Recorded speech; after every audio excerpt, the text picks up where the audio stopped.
दिल्ली के शाहीन बाग इलाके में रहने वाले लोगों का यह कहना था कि उनके इलाके में उनकी मर्जी के बिना परिंदा भी पर नहीं मार सकता। मगर एक बार रात के करीब 2 बजे दिल्ली पुलिस के द्वारा उनकी ये गलत फहमी हमेशा हमेशा के लिए दूर कर दी जाती है। दरअसल उस रात अचानक से शाहीन बाग इलाके की एक गली में दिल्ली पुलिस और एनएसजी कमांडोज की गाड़ियों की आवाजाही बढ़ जाती है और फिर कुछ ही देर बाद एनएसजी कमांडोज उस गली में मौजूद अलग अलग घरों की छतों पर अपनी अपनी पोजीशन ले लेते हैं। इसके साथ ही दिल्ली पुलिस के एक एसपी अपने कुछ जवानों के साथ एक घर के दरवाजे को खटखटाते हैं।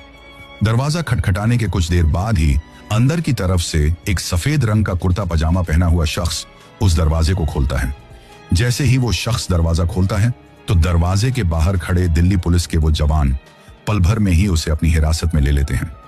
और जब तक दिल्ली पुलिस के उन जवानों के द्वारा उस शख्स को हिरासत में लेने के बाद गली के बाहर सड़क पर खड़ी हुई गाड़ी में नहीं बैठाया गया,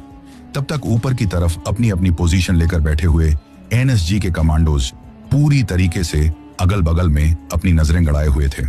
ताकि इस कार्यवाही में किसी भी तरह की कोई भी चीज बाधा ना बन पाए। क्योंकि इनपुट ये मिला था कि जिस शख्स को वो लोग उठाने के लिए आए थे, अगर उसको वहां से उठाया गया यानी कि गिरफ्तार किया गया तो उसे किसी भी हालत में वहां से पुलिस स्टेशन या फिर किसी सीक्रेट इंटरोगेशन रूम तक नहीं ले जाया जा सकेगा, क्योंकि उसके अगल बगल में ऐसे लोगों का जाल बिछा हुआ था जो कि उसके ऊपर किसी भी तरह की आंच आने पर उसको बचाने के लिए अपनी जान तक भी दे सकते थे।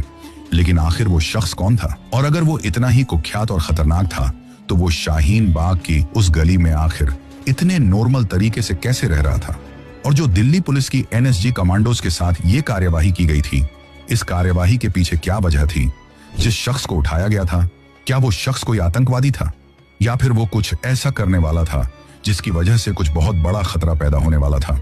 इन सब सवालों का जवाब आपको इस वीडियो के अंदर मिलेगा, इसलिए वीडियो को पूरा देखना मत भूलना।